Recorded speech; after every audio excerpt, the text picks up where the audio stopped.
আসসালামু আলাইকুম। আমরা হাতের সুস্থতা এবং শক্তি বৃদ্ধির জন্য এখন ব্যায়াম শুরু করব। তো আজকে আমরা ফার্স্ট এক্সারসাইজ করি। তো এটার জন্য আমরা প্রথমে এইভাবে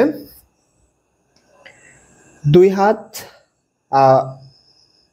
কাঁধের যে ডিস্টেন্স রয়েছে সেই ডিস্টেন্স বরাবর রাখবো এবং হাতের গ্রিপটা এভাবে ফাঁকা করে দেব, আঙ্গুলগুলো একটু ছড়িয়ে দেব, এইভাবে আসবে। এরপরে দুই পা সোজা থাকবে, শরীরের ভর আমাদের পুরোপুরি দুই হাতের উপরে আসবে। কোমর এবং পিঠ একটা নির্দিষ্ট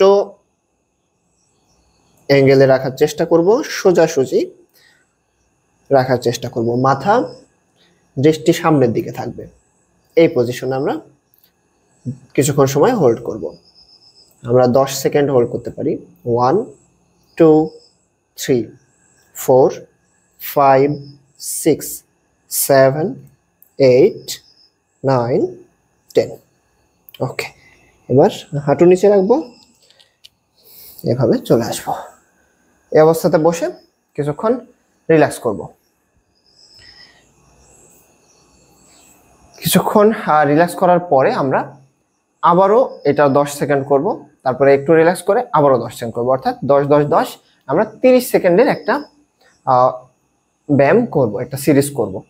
তো এটা করলে আমাদের হাতের শক্তি বৃদ্ধি পাবে এবং আমরা যেহেতু হাতের উপরে আমাদের ডিপেন্ড করে যে আমাদের অন্যান্য ব্যায়ামের যে ব্যালেন্সিংটা, সো হাতের উপরে আমাদের একটা মনোযোগ দিতে হবে এক্সট্রা ভাবেই।